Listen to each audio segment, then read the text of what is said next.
Olá, amigos, colegas, meus queridos alunos. Depois de 3 meses sem conseguir gravar as nossas lives, hoje eu estou de volta. E como escrevi para vocês, eu tenho uma proposta nova para esse final de semestre de 2017. A minha proposta é que vamos estudar juntos custeio previdenciário. Vocês sempre me pedem, sempre escrevem pedindo para a gente falar de custeio. Nós estávamos tratando muito da reforma, fortemente tratamos da reforma previdenciária de dezembro até maio. Não que o tema não seja extremamente importante e que a gente precise voltar a falar dele, mas estou no momento propondo para vocês para a gente tratar um pouquinho de custeio. Já dou um abraço aqui para Michele Cezilo, um abração. Daniele, o Denner, a Maureen, um abração para vocês que sempre estão comigo, a Vitória. Aê, professora, show. Obrigada, Denner, um abraço. Sei que você vai estar em Campinas a gente vai conversar bastante. Carlos, meu querido Carlos Mendonça, foi meu chefe no Conselho de Recursos da Previdência Social. Um grande abraço. Carlos Araújo, Amanda Camilo, Michele Cezilo, Fernanda Pereira, minha aluna da Univale. Bem, queridos alunos, eu quero dizer que é um prazer enorme aos colegas que estão aí assistindo também. E agora, esse ano, eu quero falar com vocês um pouquinho diferente. Eu quero falar para vocês o que importa de custeio previdenciário para os segurados e para as pessoas jurídicas. Então, eu quero que a gente veja agora a nossa aula com um viés um pouco diferenciado. Por que eu estou fazendo essa introdução? Porque quando a gente fala de reforma, quando a gente fala de segurado, normalmente a gente está tratando muito, falando de direito adquirido, falando de direitos sociais. E hoje, nessas aulas, ou melhor, nesses 6 encontros que eu proponho para vocês toda quarta-feira, eu quero falar um pouquinho mais com vocês de uma coisa diferente. Quero falar do custeio previdenciário, o que ele importa na obtenção do benefício e também, além de falar disso, eu quero dizer para a pessoa jurídica. Afinal, o advogado que lida com previdenciário, ele vai tratar apenas com a pessoa física? Ou ele tem também um campo enorme de tratamento com a pessoa jurídica? A gente quase não fala disso e é um tema extremamente interessante. E eu quero trazer para vocês, ao longo desses 6 encontros também, muita coisa do Tribunal Fiscal. Ou seja, vamos falar um pouquinho de CARF, vamos falar um pouquinho de direito tributário, porque quando a gente fala de benefício, a gente acaba associando muito o direito previdenciário ao direito do trabalho. A gente está falando daquilo que tem direito, da aposentadoria, do auxílio-doença. O que eu quero? Eu quero falar um pouquinho com vocês também daquele viés tributário que ronda, que está intrínseco dentro do direito previdenciário. Deixa eu aproveitar e mandar um abraço aqui, não posso deixar passar. Eu quero mandar um abraço também para a Laís, para a Thaísa, para o Walker, para a Melissa, um abração para a Fernanda, para a Lúcia Catarina, para o Antônio Ferreira, para a Cirlei Faquinello, para a Célia, doutora Maria Helena Carreira Alvim também, assistindo, doutora Maria Helena, um abração. Sabe que eu sou uma discípula sua, né? Leio os seus livros e fico muito feliz quando a senhora falou hoje que estava lendo o meu livro. Aí eu é que tenho que ficar enormemente feliz e me sinto extremamente honrada pelo seu acompanhamento junto com a gente. Bem, então, continuando aqui para a gente não perder o nosso foco. Então, eu estou propondo para vocês, né? Vocês até me desculpem porque eu estou aqui falando da aula e lendo os nomes, é porque eu fiquei 3 meses afastada e, logicamente, fico muito feliz de ver os meus queridíssimos alunos aqui escrevendo, conversando comigo. Então, eu tenho até que dar uma explicação para vocês, que esses 3 meses que eu fiquei um pouquinho afastada das lives, eu estava aí tratando de novos projetos. Mas eu vou trazer para vocês todos esses novos projetos para dividir com vocês tudo isso, como a gente sempre fez, como a gente fez sempre em conjunto ao longo de todos esses anos, sempre divido com os alunos os projetos, as ideias, para que a gente possa engrandecer juntos o direito previdenciário. Mas continuando então, o que a Fernanda está pedindo? O sorteio do livro. Beleza, vamos fazer assim, todo mundo hoje que curtir comentar a live vai concorrer ao sorteio de livro. Vamos sortear o livro amanhã, combinado assim? Então, Fernanda, tudo certo? Já está prometido o sorteio do livro, como você está pedindo aí. Bem, então, o que eu quero combinar com vocês? Eu quero combinar que nós vamos fazer 6 encontros. São 6 encontros, né, nas quartas-feiras. Nas outras oportunidades, nós fazíamos as nossas lives na sexta. Eu venho propor para vocês, então, 6 encontros na quarta-feira. Nós poderemos fazer esses encontros sempre às 5 horas, com exceção da semana que eu passo no CARF. Então, semana que vem eu estou no CARF e a gente tem que fazer mais à noite. Então, nosso encontro vai ser às 9 da noite na semana que vem. Mas serão 6 encontros para quê? Nós vamos tratar do custeio previdenciário. Desde as noções iniciais, e as noções iniciais elas são constitucionais. Então, nós vamos passar por aquela parte que muita gente fala é chato. Não, não é chato. A parte constitucional previdenciária, ela é importantíssima para que vocês possam compreender o que é o custeio.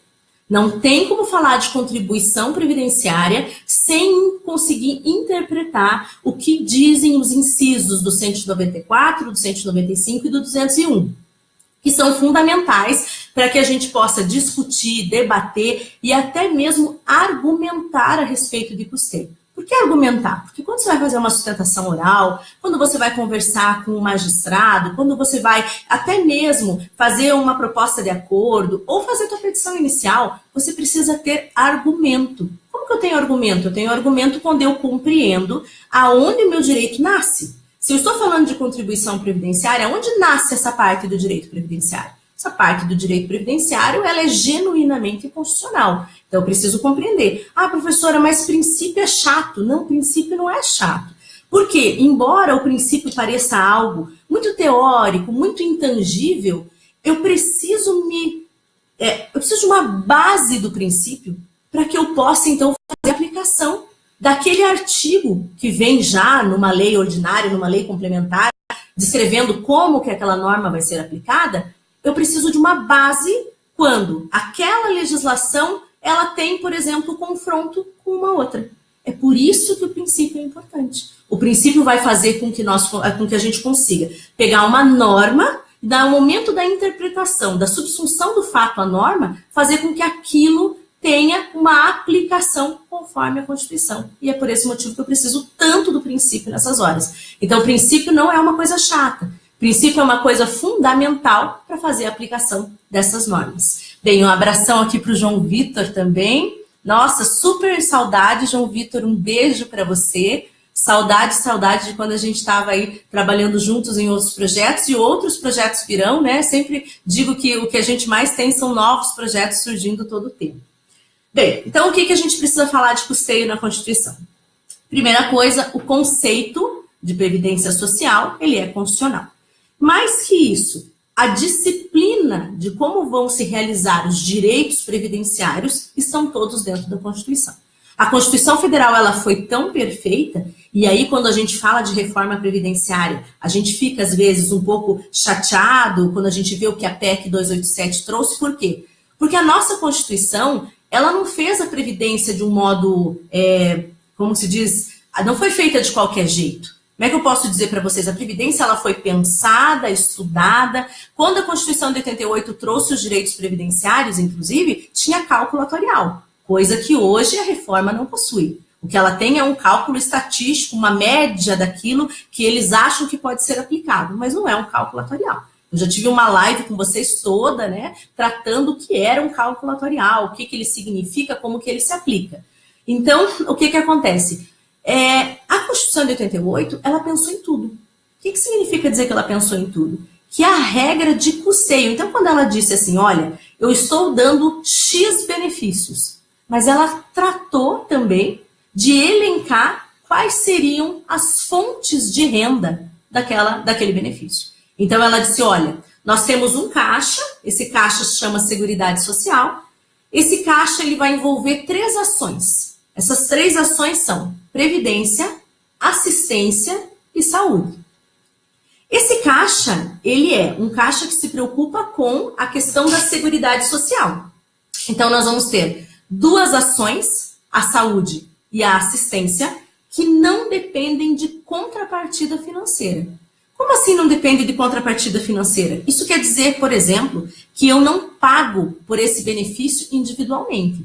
Isso quer dizer, assim, que se eu vou até o posto de saúde, se eu preciso de um médico, se eu sofro um acidente de trânsito e vou parar num hospital, eu não preciso ter feito uma contribuição para ter direito a esse benefício.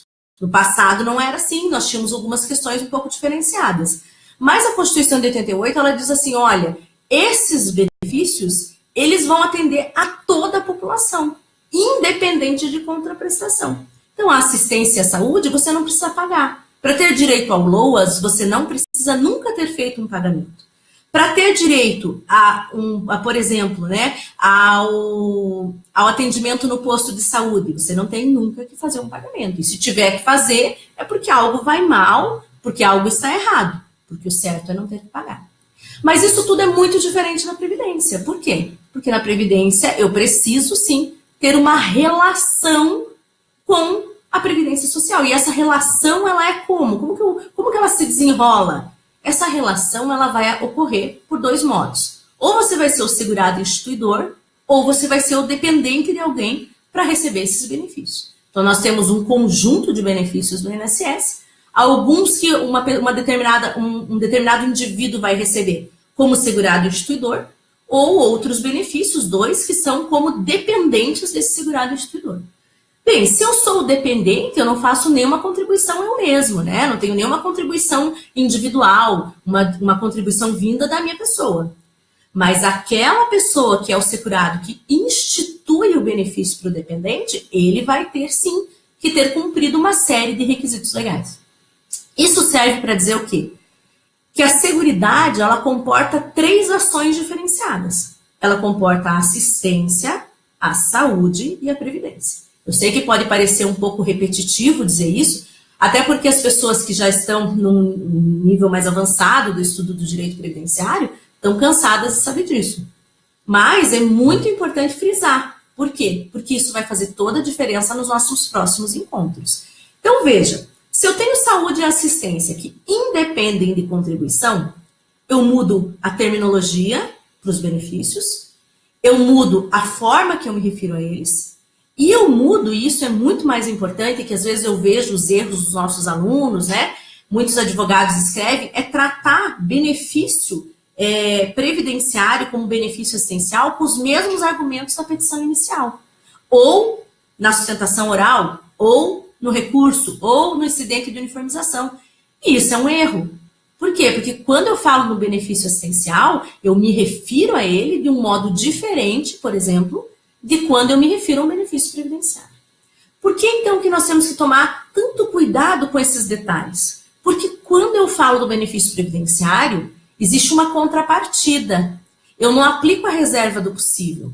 Ora, quando o Estado precisa pagar direitos sociais, como saúde, assistência social, eu defendo o quê? Eu posso... qual é a discussão que se coloca muito em voga nos últimos anos? Que o Estado vai fazer esse pagamento diante do quê? Da reserva do possível. O que é a reserva do possível? Ora, eu atendo um interesse da comunidade, eu tenho um interesse social e ele vai até o limite em que o Estado possa fazer aquele pagamento dentro dos interesses de toda a sociedade. O que acontece de diferente na Previdência? E que talvez tenha sendo cada vez mais esquecido pelos nossos tribunais, muitas vezes, e até mesmo esquecido por nós, advogados, que é um bom argumento para a gente usar.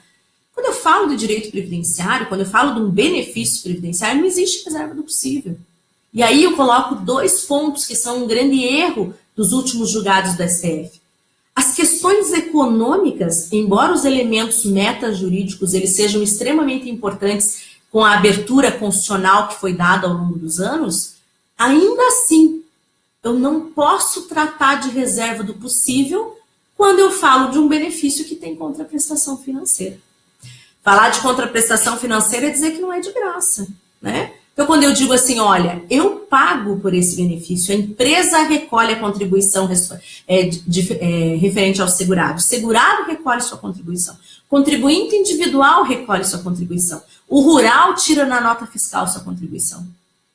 Não há mais o controle da reserva do possível. Por quê? Porque eu tenho pessoas que estão pagando por algo que lhes foi prometido pela legislação. A legislação diz, olha, você faz a tua contribuição no importe X, Y, Z. Cada tipo de segurado, no importe diferente, de uma forma diferente, ou paga diretamente, ou através de um tomador responsável, e eu digo para ela que fazendo isso, ela vai ter direito a um determinado benefício. E é por esse motivo que a gente não pode, muitas vezes, aceitar que o STF diga, por exemplo, que a pessoa não tem direito porque não existe reserva econômica suficiente. Bem, aí é uma questão de responsabilidade. E que daí a gente vai ver que a Constituição também vai dizer, quando falta dinheiro no cofre, quem arca com isso? Afinal, se o dinheiro não está lá, é porque alguém tirou ele de lá, deu outra finalidade, uma outra destinação que ele não merecia. Por quê? Porque o estudo atuarial de 88 dizia, né, que determinados importes de contribuição eram suficientes para o pagamento de determinados benefícios. Para quem está pensando aí, mas a professora está esquecendo que, né, tem uma alteração demográfica, hoje os pais têm menos filhos, sem dúvida. A gente discutiu isso muito, inclusive, quando a gente tratou de reforma da Previdência. E essa é uma realidade. Nós temos que lidar com o futuro déficit. E nós temos que lidar como isso vai acontecer e vamos precisar, sem dúvida alguma, de alguns ajustes. Nunca disse que não. Mas nós estamos tratando com o texto que nós temos hoje, né? E esses 6 encontros, a princípio, tratarão do texto que nós temos hoje. Até porque é muito importante frisar nessa aula introdutória que a PEC não traz nenhuma alteração de custeio. Não existe uma linha sequer de alteração no custeio da Previdência. Então, tudo isso que nós estamos vendo, vamos ver nesses nossos 6 encontros, não vai mudar absolutamente nada, né, se a reforma previdenciária for aprovada. Então, aonde foi que a reforma atacou? A reforma atacou única e exclusivamente no direito do segurado, no direito do trabalhador, mantendo os mesmos importes de contribuição, mantendo o mesmo financiamento social, ou seja, toda a sociedade ainda vai ser responsável pela Previdência, embora os benefícios a serem percebidos pela população recebam um corte drástico, né, e uma maior dificuldade de obtenção, ou seja, de preenchimento dos requisitos para conseguir alcançar esses benefícios. Passando essa fase assim, mais introdutória, ela é, sem dúvida, um pouco mais maçante, um pouco mais chatinha, mas a gente tem que falar dela. A gente precisa, sem dúvida alguma, falar dos princípios constitucionais. E aí nós temos vários. Nós temos os princípios da Seguridade, nós temos os princípios da Previdência e nós temos os princípios de custeio. Então, vocês vão observar que nós temos 3 artigos constitucionais que eu preciso que vocês leiam para a gente continuar os nossos encontros. Então, são o artigo 194 da Constituição, o artigo 195 e o artigo 201. Não dá para falar de contribuição previdenciária, de custeio da Previdência, né? Muitas pessoas falam contribuição, outras falam custeio, é tudo a mesma coisa. Não dá para falar dessa temática sem conhecer esses 3 artigos. Embora pareça também, mais uma vez eu digo para vocês, um pouco assim, muito principiológico o tema, mas é com essa base que a gente vai se virar, por exemplo, numa sustentação oral, num recurso. Por quê? Porque o que faz a Previdência diferente da assistência e da saúde? É a contraprestação financeira, em regra. É isso que torna ela tão diferente. É essa parte que nós estamos estudando aqui, o custeio e a contribuição. E muitos professores previdenciários vão dizer para vocês o seguinte, olha, não dá para falar de benefício sem saber custeio. Se você não souber como paga, como contribui em atraso, como faz para recolher, você muitas vezes não consegue dizer se aquela pessoa tem aquele direito ou se ela pode fazer, corrigir um equívoco de contribuição para então atingir aquele direito que ela tanto almeja. E é por esse motivo que a contribuição é tão importante. Mas isso nós estamos falando, claro, para a pessoa física. E depois tem um segundo viés, que nós vamos estudar da aula 3 para frente, que é qual é a importância, então, desse custeio para a pessoa jurídica. Porque nós estamos falando o tempo inteiro aqui que toda a sociedade é responsável pelo custeio da Previdência Social. Então, o financiamento da sociedade ela tem diversas fontes. E essas fontes envolvem as pessoas jurídicas, envolvem fortemente as pessoas jurídicas.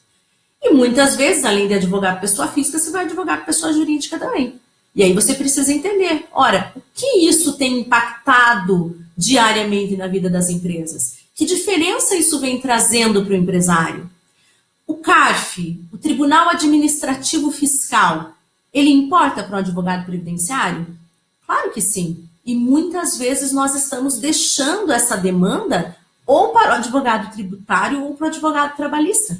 Esquecendo que nós, advogados previdenciários, temos a total condição de lidar com essa condição do custeio das empresas. Tem as contribuições da folha, tem os adicionais de periculosidade, de tempo especial, tem um enquadramento certo do KNAI da empresa, como que ela se enquadra, o enquadramento certo do SAT e RAT. Tudo isso vai ter algum reflexo, como, por exemplo, o reflexo no FAP, no fator acidentário de prevenção, que é um reflexo grande, é um reflexo que pode causar uma tributação, pode elevar, né? Claro que ele pode diminuir, mas na grande maioria das vezes o que a gente vê é elevando a tributação. E tudo isso nós podemos trabalhar como advogados previdenciários. Hoje, as empresas estão sofrendo uma demanda, como estão sendo sujeito passivo de regressivas. A gente falou muito disso há 2, 3 anos atrás, quando isso começou. Então, nós começamos a ter diversas demandas protocoladas pelo INSS, pedindo para que a empresa devolvesse, né, tudo que foi gasto pelo segurado num acidente de trabalho. Tanto que ele gastou com saúde, como também aquilo que o INSS vai gastar com o pagamento de um benefício. Seja um auxílio-doença, seja, no caso de um falecimento, uma pensão por morte, vindo aí a ter, então, até o que a gente chama de um pensionamento vitalício por parte da empresa. Aí você vai conversar com o empresário, ele fala, sim, eu paguei 100 mil reais lá na trabalhista e fiquei pagando meio salário mínimo para o resto da vida para a esposa dele, enquanto ela, ou vou ficar pagando até o filho fazer 21. E daí você fala, não, você não está entendendo. Isso é o trabalhista. Isso é outra coisa. Você ainda pode correr o risco, né, de ser objeto de uma demanda regressiva acidentária do INSS, e esse pensionamento pode chegar a 600 mil reais, 1 milhão de reais, 1,5 milhão de reais. Isso vai depender do quê?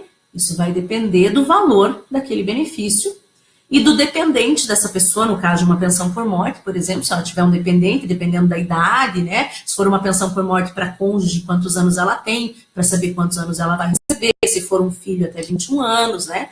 Dentre outras situações, que também pode ser que a pessoa não morra, mas ela vai receber, por exemplo, um auxílio acidente, que vai ser até ela se aposentar. E aí, se o segurado tem 25 anos quando se acidentou, a empresa vai ter também que fazer esse pagamento. Então, isso é só para salientar para vocês que tem muita coisa a ser trabalhada. Então, o custeio não é uma coisa assim simples. É sim uma das partes mais difíceis do direito previdenciário. Eu não tenho dúvida. Mas não é porque é uma parte difícil que eu vou deixar de estudar ou de conhecer. Porque muitas vezes, para poder garantir a execução do benefício ou garantir a percepção do benefício, eu preciso conhecer a regra de custeio. Até mesmo porque a maioria dos nossos clientes, né? Eu digo clientes de vocês, porque no momento eu não atendo pessoa física, mas até porque a maioria dos segurados da Previdência, eles não fazem planejamento.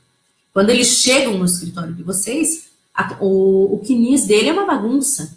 Muitas vezes ele poderia ter diversos direitos, mas não contribuiu, não recolheu, contribuiu a um valor menor do que deveria, tem que fazer complementação.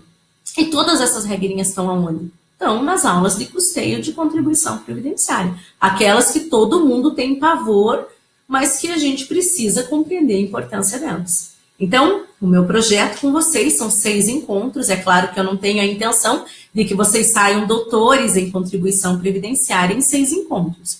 Mas a ideia é que, de um modo muito descomplicado, a gente consiga, com uma linguagem mais fácil, mais tranquila, pontilhar para vocês qual é o caminho a ser seguido para compreender o custeio e compreender a contribuição previdenciária.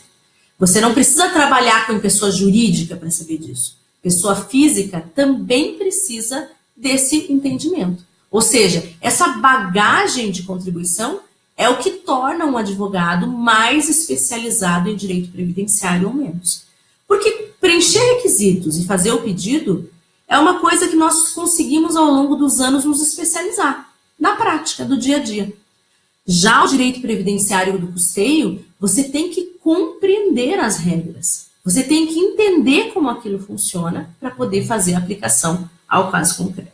Então, passando ali rapidamente pelos princípios, que hoje é uma aula mais introdutória, então vou comentar com vocês. É preciso, então, do 194, são os princípios mais gerais. Eles se referem, de modo geral, à Seguridade Social. E aí, quem tiver com o artigo aberto, vai ver que ele fala da universalidade, uniformidade, seletividade, irredutibilidade, equidade e diversidade de fonte e caráter democrático e descentralizado. Bem, qual que é a importância desses princípios do artigo 194? Eles vão balizar quem são o público que vai ser atendido pela Seguridade. Todos. Universalidade de atendimento. Segundo, uniformidade. Não vai ganhar mais, outro ganhar menos.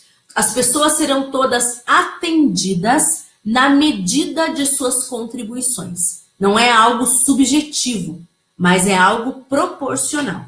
Segundo, é a seletividade.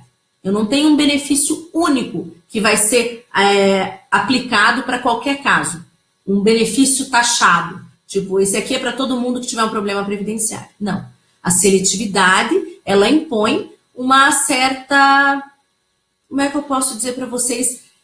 Cada problema previdenciário, cada risco social atendido vai ter um benefício diferente. Então, ele vai ser específico para cada risco social. Eu tenho também a irredutibilidade, que garante que o benefício não pode ser reduzido, embora muitas pessoas falem, professora, mas eu me aposentei com 20 e hoje eu recebo 10. Na época, antigamente, quando ainda existia 20, você encontra muitas pessoas que falam isso. Mas, olha, por que essa irredutibilidade ela não se refere ao fato de que o valor ele vai, claro, com a inflação, diminuindo ao longo do tempo. Mas ele significa que você não pode receber um salário mínimo e o governo dizer que amanhã você vai receber meio. Ou você não pode receber R$2.000 e sair amanhã uma norma dizendo que você vai passar a receber 1.000. Isso não pode acontecer. Então, a irredutibilidade do benefício é para isso. O segundo é a equidade. A equidade é para garantir o quê? Uma certa isonomia dentro da Previdência Social, que, aplicada junto com a diversidade da base do custeio, ela fala na diversidade que todos vão contribuir. Por igual? Não. Na medida da sua capacidade econômica. Isso tem uma relação muito forte com o direito tributário, que é a capacidade tributária de cada cidadão. Todo imposto, todo tributo tem uma relação com o quê? Proporcional com a capacidade contributiva daquele contribuinte. No caso aqui nós estamos falando do segurado. Então vocês vão ver que a gente sempre fala em alíquotas. Eu nunca digo custa 1.000, custa meio salário, custam 2 salários. Não, nós estamos falando sempre em alíquotas. Porque quando eu falo em alíquotas, eu aplico ela à base de cálculo, e essa base de cálculo pode ser aquilo que a lei disser que naquele momento para cada tributo diferente. E aí, aplicando uma alíquota numa determinada base de cálculo, eu tenho valores proporcionais à capacidade contributiva daquele determinado cidadão, daquele determinado segurado da Previdência Social. E a diversidade é para garantir exatamente o quê? A diversidade de base de financiamento. Não é o segurado, e aí é um erro muito grande que eu escuto quando contadores, economistas vão falar de previdência. Eles falam assim, mas aquilo que o segurado paga não é suficiente para a aposentadoria dele. Mas claro que não é, e nem deveria. Porque nós não estamos falando de um sistema de capitalização, nós não estamos falando de uma poupança, onde você coloca o dinheiro lá e no final ela tem que ser responsável por tudo aquilo que você precisa comprar. Não é disso que nós estamos falando. Previdência não é isso. Ela pode ser isso? Até pode. Mas a lei tem que dizer isso. E a nossa Constituição nunca disse que Previdência era isso. Motivo pelo qual ela não precisa ser. Então, as contribuições da empresa e do segurado não são responsáveis pelo pagamento daquela aposentadoria. Porque foi a Constituição Federal que falou que tinha diversidade de financiamento. Ou seja, eu tenho diversas rendas que vão entrar para esse grande caixa previdenciário, esse caixa da Seguridade Social, Afinal, não existe um caixa único da Previdência, ele é um caixa que divide, né, dentro da Seguridade Social com assistência e saúde, e esse caixa é financiado por diversas coisas, e vou dar exemplos aqui para vocês. A empresa, ela recolhe contribuição previdenciária sobre a folha, ela recolhe a parcela do empregado, quando eu digo do empregado, ela recolhe aquela parcela que ela é responsável do empregado, além de ser tomadora, ou seja, ela recebe, ela retém aquela parcela que o próprio segurado tem que pagar. Então, você veja quantas responsabilidades a empresa tem. Depois, a empresa tem que pagar o SAT e o RAT. Se ela tiver dentro de uma atividade que tem atividade especial, ela ainda vai pagar o adicional, né? Ela ainda vai ficar responsável por aquele adicional, que nós vamos tratar nas próximas aulas também. Então, a empresa, ela faz milhões, né? Eu adoro os superlativos, né? Ela faz inúmeras contribuições, ela vai pagar também imposto social sobre lucro líquido, ela vai pagar PIS, ela vai pagar COFINS. Então, tem muitas contribuições que têm reflexo previdenciário e que a gente não pode ignorar a existência delas. Bem, então nós passamos aqui, eu falei para vocês que são importantes, os 7 incisos do artigo 194. Esses 7 incisos do artigo 194, eles são princípios constitucionais da Seguridade, tá? Mas, extremamente importante e que eu considero que são fundamentais, são os 4 princípios de custeio, que estão no artigo 194. Então, o artigo 195, o 195, ele já vai ser muito específico sobre custeio. Então, o artigo 194 está falando de Seguridade, está tratando ali todos os princípios constitucionais da Previdência, mas o 195 vai tratar de 4 princípios específicos de custeio. Quais são? Solidariedade, orçamento diferenciado, precedência da fonte de custeio e a vacatio nonagesimal. Bem, solidariedade.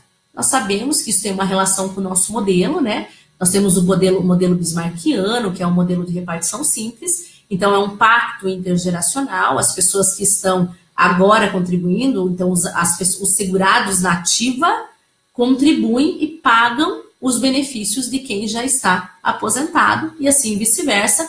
E esse é um problema grande, claro, que tem na pirâmide demográfica, porque hoje, cada dia, as pessoas têm mais filhos, e com um número reduzido de filhos, nós sabemos que os adultos na ativa daqui a 50 anos não serão suficientes, claro, para fazer o pagamento dos adultos da ativa de hoje, que naquela época estarão aposentados. Então, é claro que nós temos um problema demográfico que se aproxima, mas que é muito importante dizer que não é o problema de agora. Claro que nós temos que começar a pensar sobre ele agora, mas ele ainda é um problema que se aproxima, eis o motivo até que se discutem todas as reformas, o que seria necessário, né? E que eu, particularmente, acho que o governo errou a mão, porque passou um pouco do limite quando quis tentar resolver um problema e acabou criando aí uma celeuma social com direitos sociais que pode realmente virar um outro problema, que é o caos e a miserabilidade.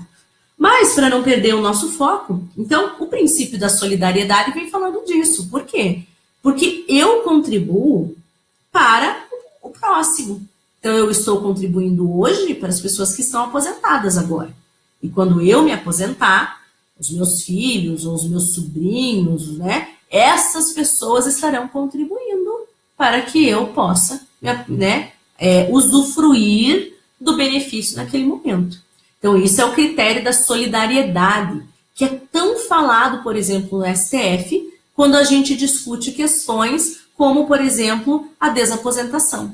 Que muitas vezes eles falaram que a contribuição do segurado que está aposentado, ela é pelo princípio da solidariedade. É essa solidariedade que todo mundo ouve falar, essa solidariedade que está no artigo 195, que gera muitas discussões, sem dúvida alguma. Por quê? Porque o inciso, o princípio terceiro desse mesmo artigo que eu estou contando para vocês, ele fala da precedente fonte de custeio. E essa precedente fonte de custeio vai dizer o quê? Ora, nenhum benefício pode ser criado, majorado, estendido, sem respectiva fonte de custeio. Mas aí nós temos o outro lado também, né? Considerando que existe o princípio da contraprestação, ou seja, da contributividade, do direito previdenciário, eu também não posso pagar sem que aquilo me retorne em algum tipo de benefício. E é essa discussão que existia em torno da desaposentação.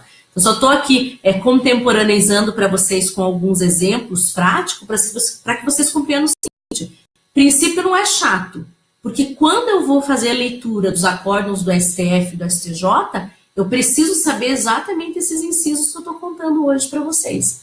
Por quê? Porque é a base de todo o direito previdenciário. Não posso falar da concessão do benefício se eu não souber o que leva a isso, ou seja, quais são os requisitos, o que a norma de regência, que é constitucional, no caso previdenciária, ela desenhou quando tratou de falar do direito a um benefício previdenciário. Então, por esse motivo, nós estamos aqui falando do artigo 194, do 195 e do 201. Então, o 195, ele fala da solidariedade, como eu disse para vocês, fala do orçamento diferenciado, e ele deixa muito claro, né, que o caixa da Seguridade ele não se mistura com o caixa do governo. Então, assim, quando eu falo de governo, é uma coisa um pouco intangível, porque quem não está acostumado a lidar com essa questão de contas públicas, às vezes não consegue imaginar, né? Pensa que é uma caixinha lá onde vai tudo. Então, imposto de renda, contribuição previdenciária, PIS, COFINS. Não é assim. É claro que nós temos tributos que vão para um mesmo cofre, como é o caso do previdenciário. Então, o que acontece? Nós temos um cofre da Seguridade Social, né, onde vai todo esse dinheiro. Mas ele não se mistura, por exemplo, com outras verbas. Até por isso, inclusive, que o direito previdenciário ele tem o que nós chamamos de tributos vinculados. O que são tributos vinculados e desvinculados? Vou deixar isso de lição de casa para vocês para o nosso próximo encontro. Depois vocês procurem, porque nós vamos tratar desse conceito no nosso terceiro encontro, tá? Hoje é o primeiro, vamos passar o segundo ainda, que nós vamos tratar de umas normas básicas. E no terceiro nós vamos falar o que é tributo vinculado e o que é tributo desvinculado. Por esse motivo eu não vou falar disso agora, mas o direito previdenciário é o caso clássico de tributo vinculado. Ou seja, o destino da minha verba, ele me importa. Ele me importa por quê? Porque eu estou fazendo com que um particular faça um determinado recolhimento, e esse determinado recolhimento, nesse caso em especial, ele é para uma finalidade objetiva, ou seja, previdência social. Além disso, nós já falamos da precedência fonte de custeio e vacatio legis nonagesimal. Quer dizer assim, nenhuma norma de custeio pode ser publicada sem que haja uma urgência ou emergência para aplicação com menos de 90 dias. Então, a gente tem uma proteção, que eu diria uma proteção constitucional, para que normas de custeio possam ser implementadas dentro do nosso ordenamento jurídico. Bem, e continuando então, eu disse para vocês que essas eram as regras mais gerais, né? Eram regras gerais de seguridade, depois vieram as regras gerais de custeio, mas é muito importante a gente falar do artigo 201 da Constituição Federal. Por quê? Porque o artigo 201 da Constituição Federal, ele vai trazer 7 princípios dentro do bojo ali do caput e dos seus incisos, que serão importantes para nós na Constituição, desculpa, hoje eu estou com Constituição na cabeça, na discussão, né, de direito previdenciário. Por quê? Porque eu vou falar primeiro de filiação obrigatória, caráter contributivo, equilíbrio financeiro atuarial, garantia de benefício mínimo, correção monetária de salário de contribuição, preservação do valor real do benefício e previdência complementar facultativa. Poxa, eu trouxe vários institutos, várias coisas do direito previdenciário num único inciso, num único artigo, artigo 201. Então, esse artigo, ele é fundamental para quem quer entender as noções gerais, né, as noções básicas para começar a estudar custeio previdenciário. Por quê? Faz diferença? Faz toda a diferença. Por quê, professora? Porque na hora que eu vou implementar uma regra de custeio, ou na hora que eu vou conceder um benefício, eu preciso intrinsecamente saber se aquele indivíduo, aquele segurado, aquele cidadão, implementou do modo correto a sua contribuição previdenciária. Se a empresa fez o recolhimento, se ele fez o recolhimento, ou se não era o caso, se foi na nota fiscal, aí de acordo com cada espécie, cada categoria de segurado que nós temos na Previdência. Por que então esses princípios são tão importantes? Primeiro, a gente precisa falar uma coisinha. Nós temos regimes diferenciados de previdência social. Então, nós temos 3 grandes regimes quando a gente fala de previdência social no nosso sistema brasileiro. Nós temos o regime próprio da previdência social. O regime próprio é para aqueles que têm cargos de servidores públicos. Nós temos o regime geral da previdência social, que enquadra todos aqueles que não forem servidores, e nós temos o regime próprio dos militares, daí especificamente para aqueles que estão nas Forças Armadas. Então, isso é só para separar muito claramente que tudo que nós estamos falando aqui, em especial, né, que eu vou tratar com vocês, é regime geral da Previdência. Por que é importante saber o regime que a gente tem? Porque aí nós podemos tratar desses 7 incisos importantes do artigo 201.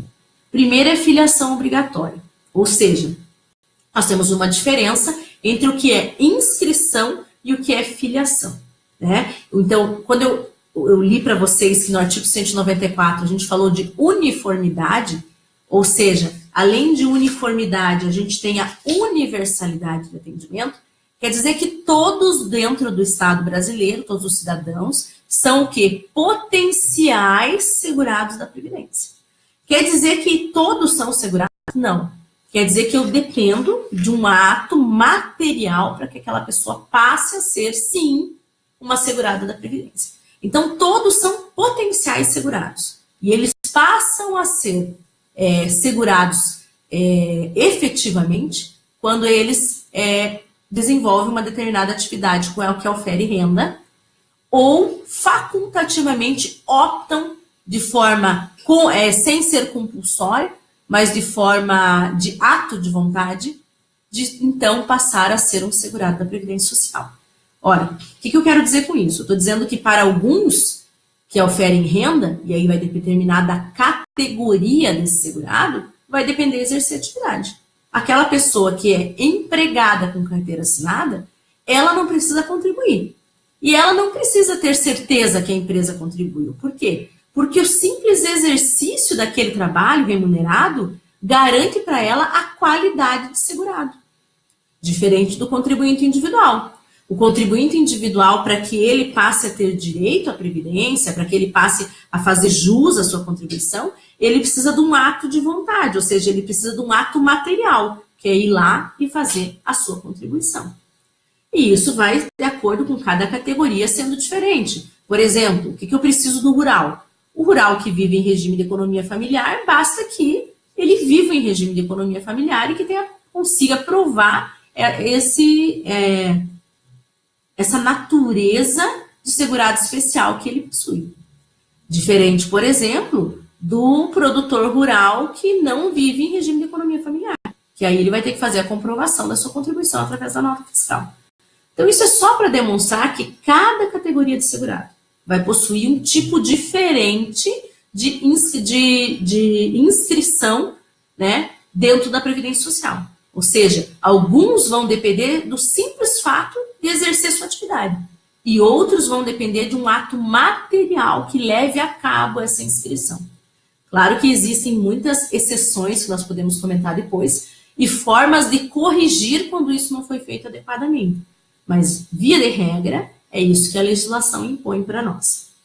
Bem, e os princípios constitucionais, então, que eu falei para vocês, eles vão trazer filiação obrigatória, o caráter contributivo, eu gosto muito de falar disso, ou seja, se eu tenho um caráter contributivo, significa que eu tenho um direito social, mas é um direito social atrelado a uma contraprestação financeira. E isso tem toda a relação com aquilo que eu falei para vocês no começo da nossa live. Tem relação com aquilo que eu disse, olha, eu não estou adstrito à reserva do possível. Se não é um medicamento caro, um medicamento para uma síndrome rara, que custa R$200 mil e o governo só vai comprar se for interessante para toda a sociedade, que aquele dinheiro possa ser gasto com isso, porque eu tenho um limite da reserva do possível. Não. Eu tenho um caráter contraprestativo. Eu tenho um caráter contributivo que advém de um direito social, mas que está ligado a um dever financeiro do segurado. Isso significa que a reserva do possível, ela não pode ser interpretada como algo que está sendo dado, porque aquele segurado paga por aquilo, ele contribui por aquilo, ele recebe algo em troca daquilo que ele mesmo fez, o recolhimento, ou que alguém o fez, né, como tomador ou como responsável tributário no lugar dele, mas é isso que acontece nessa situação. Então, esse caráter contributivo, ele é fundamental, principalmente para vocês advogados, quando vão defender o interesse do segurado. Porque o caráter contributivo tem um significado muito grande aqui. Significa que nós estamos falando que do mesmo jeito que o INSS alega que nenhum benefício pode ser dado, majorado ou estendido sem fonte de custeio, a gente lembra que existe um caráter contributivo do benefício previdenciário, conforme informa o artigo 201 da Constituição Federal. O equilíbrio financeiro atuarial, ele deve ser mantido, né? Então, quando fala em equilíbrio financeiro atuarial, tem uma relação intrínseca com o que a gente fala dos cálculos atuariais. Então, para manter o equilíbrio financeiro, garantia de benefício mínimo, ou seja, diferente do que o primeiro texto da reforma queria fazer, que era desrespeitar esse princípio, considerando que benefícios poderiam ser inferiores ao salário mínimo. O que vem dizendo aqui a Constituição Federal? Ora, garante-se ao indivíduo o mínimo, ou seja, ele nunca vai receber menos que um salário mínimo, mesmo que suas contribuições por alguma situação, né, que a gente também vai avaliar mais à frente quais são, ele possa ter, inclusive, um salário de benefício menor do que o mínimo, mas ele vai receber, no mínimo, o salário mínimo. Ou seja, é uma importante proteção dada pela Constituição ao seu cidadão. Preservação do valor real, né, e correção monetária do salário de contribuição. Isso é fundamental. Porque, veja, não temos como falar de fazer o cálculo do benefício, analisar o salário de benefício de um empregado ou de um segurado, sem poder fazer o quê? A correção monetária daqueles salários de contribuição. Nos anos em que ele fez aquelas contribuições, eu tenho que poder fazer essa correção para chegar a um justo salário de benefício. E também a mesma coisa, a preservação do valor real. Preservar o valor real significa o quê? Preservar o valor de compra. Então, eu tenho que poder preservar o valor de compra daquela pessoa. Então, não adianta ela conseguir fazer o rancho do mês, quando ela se aposenta, 2 anos depois ela não conseguir colocar comida em casa por 2 semanas. Então, tem um pouco dessa relação com o valor de compra. Preservar valor real não significa manter o mesmo valor. E, muitas vezes, os nossos segurados não compreendem, né? E eles sempre falam assim, professora, mas eu me aposentei com 10 salários, hoje eu estou com 2. Porque é difícil para eles compreenderem que a legislação, ela tem a correção que é feita do salário mínimo é política. Então, nós temos um índice político. O Poder Executivo define todos os anos. Enquanto que o salário de manutenção, ele tem um índice legal. É muito complicado para explicar isso para o cliente. Mas o que importa a gente saber, e isso é importante, que mesmo que eu não possa manter o mesmo índice do salário mínimo para o salário de benefício, o que eu preciso é preservar o valor real desse benefício, tentar ao máximo conseguir preservar para que ele continue tendo o quê? O mesmo poder de compra, por exemplo. Se não for o mesmo, mas pelo menos preservado o valor de compra daquilo que é mais fundamental à dignidade do indivíduo. E previdência complementar facultativa, o artigo 201 termina também com isso, garantindo que, embora não tenha participação do Estado e ela não seja obrigatória, ela seja facultativa, também será direito do segurado que ele possa, então, optar por uma previdência facultativa. Bem, não falamos aqui de coisas muito concretas, né? Quem é meu aluno sabe que eu gosto mais de aulas assim muito concretas, de dar exemplos, de tornar a coisa o mais prática possível. Mas não tinha como a gente começar a aula de custeio sem passar por cima não, desculpa, mas passar pelo conteúdo desses princípios constitucionais. Quem gosta de direito previdenciário precisa gostar de direito constitucional. Muitas pessoas falam assim, olha, com a abertura constitucional, hoje toda a matéria é constitucional. Se fala de direito civil é constitucional, se fala de direito consumidor é constitucional, se fala de tributário, fala de penal é constitucional. Mas é um pouco diferente, porque quando eu falo de previdenciário, o previdenciário, no nosso caso, ele nasceu dentro da Constituição. O previdenciário tem o berço constitucional. Diferente do penal, que já existia um regramento, direito civil, direito processual, no direito previdenciário foi o seguinte, nós tínhamos um regramento que foi alterado completamente pela Constituição de 88. Então, o berço do nosso direito previdenciário é constitucional. Então, quando eu tenho algo que eu não consigo resolver, eu preciso buscar a minha raiz. Qual é a minha raiz previdenciária? Ela é uma raiz constitucional.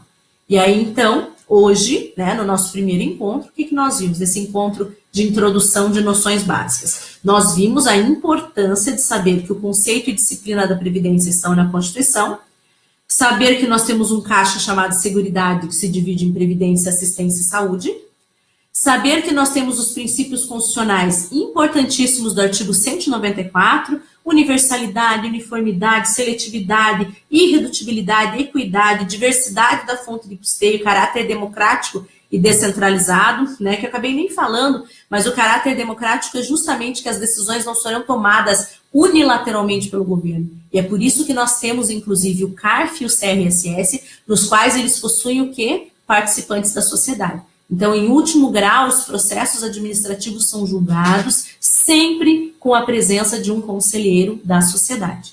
Depois nós vimos também os princípios específicos do custeio. Então, eu conversei com vocês que o artigo 195 é fundamental para falar de contribuição previdenciária. Nós vimos solidariedade, orçamento diferenciado, precedência da fonte de custeio e vacatium legis nonagesimal. Depois eu disse também que nós temos 3 regimes diferentes, regime próprio, regime geral e regime dos militares, e que nós vamos tratar nesses nossos 6 encontros de regime geral, que é a matéria que eu domino e que eu venho conversar com vocês. E depois, nós temos princípios que regem a Previdência Social. Então, esses são específicos de Previdência Social e que vocês têm que conhecer, que são os princípios do artigo 201. Então, é filiação obrigatória, caráter contributivo, equilíbrio financeiro atuarial, garantia do benefício mínimo, correção monetária de salário de contribuição, preservação de valor real, que é o poder de compra, que eu disse para vocês, e previdência complementar facultativa como um direito de escolha do segurado.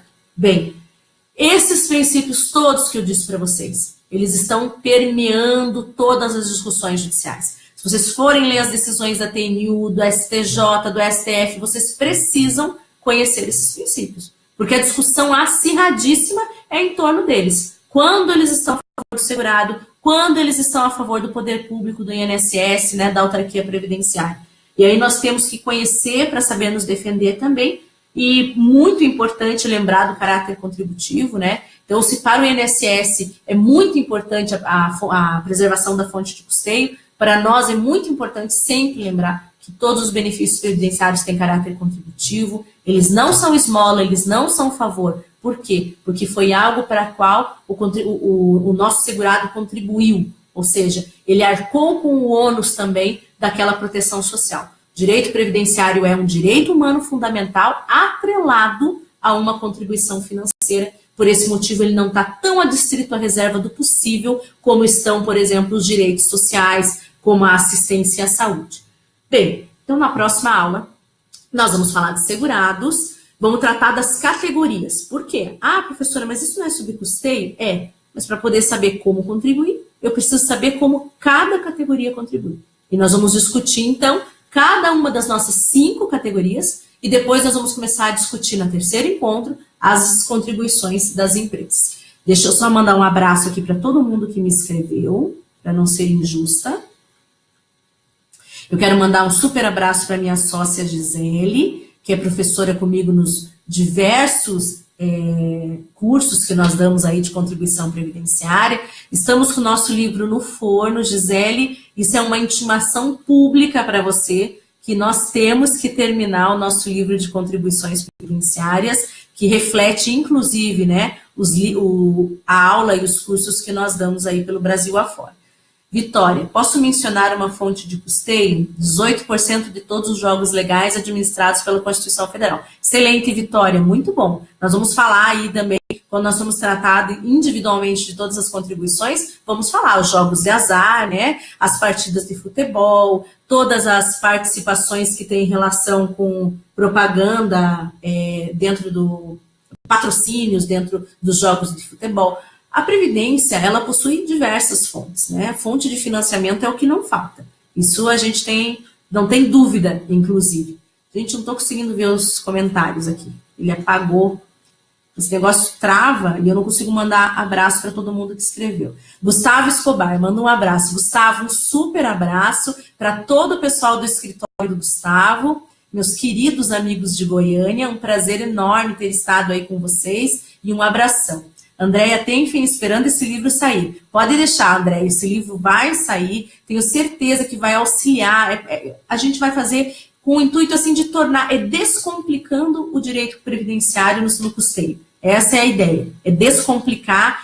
Como eu e a doutora Gisele trabalhamos muitos anos nessa área, a gente gostaria de mostrar para vocês o quanto a gente foi desmembrando esse tema ao longo dos anos, e hoje para nós a gente vê ele com muita facilidade, e a gente quer de um modo muito didático dividir isso com vocês, nossos amigos, nossos colegas, nossos alunos. Vai ser um prazer enorme. Quem mais que escreveu aqui? Deixa eu ver. Olha, eu quero mandar um abraço para o Jesus, para o Tibério, para a Aide, a Caroline, o Igor. Igor, meu super amigo. Muitas vezes eu gravo lá no estúdio do Igor. É muito legal. Tem um estúdio excelente aqui em Curitiba. Então, quem precisa fazer aula gravada, entrevista, olha, o Igor Scheffer aí, ó, que está aqui nos comentários, entre em contato com o Igor, porque ele é show. Aquele vídeo maravilhoso que eu fiz no final do ano para falar da reforma, um vídeo todo cheio de animações, foi feito pelo Igor. Eu agradeço sempre, o Igor é um parceirão, está sempre na defesa do direito previdenciário, apoiando nós, professores e advogados. Quero mandar um beijo para a Roberta Albuquerque, minha aluna também de Minas, para a Valéria Guimarães, minha aluna de Brasília, para a Janaína, que trabalha comigo, para a Deise, para o Alex, para o Teodoro. Teodoro, meu grande amigo, trabalha comigo no CARF. E nós temos já outros trabalhos juntos, claro, mas no momento estamos dividindo aí o trabalho no CARF. Um grande beijo para o Theo, um amigo do coração. A Gabriela Fornels, a Gabriela colocou super conteúdo. Gente, ela é super suspeita porque ela faz o meu marketing. Então, ela é muito suspeita quando ela me elogia, tá? Mas muito obrigada, Gabriela. Quero mandar um beijão, então, para a Mariana, para o João Batista Souza, para o Lucien. Deixa eu ver quem mais aqui. Pessoal, quem ficar de fora, olha, não é culpa minha. É que realmente, enquanto a live está sendo gravada, os comentários às vezes somem. E aí eu não consigo comentar, não consigo mandar abraço, isso é muito injusto. Mas eu quero que vocês saibam que depois eu vou ler todos e comentar. Então, um abraço também para o Alex, super professor de regime próprio, muito querido. A Ana Maria Ramires, o Dracon Cavalcante, Dr. Hermes Arraes Alencar, super professor de revisões e de outros, né? Professor de tudo, na verdade, né, Hermes? Já tem tanta experiência que dá aula de todas as matérias com maior conhecimento. Um beijão.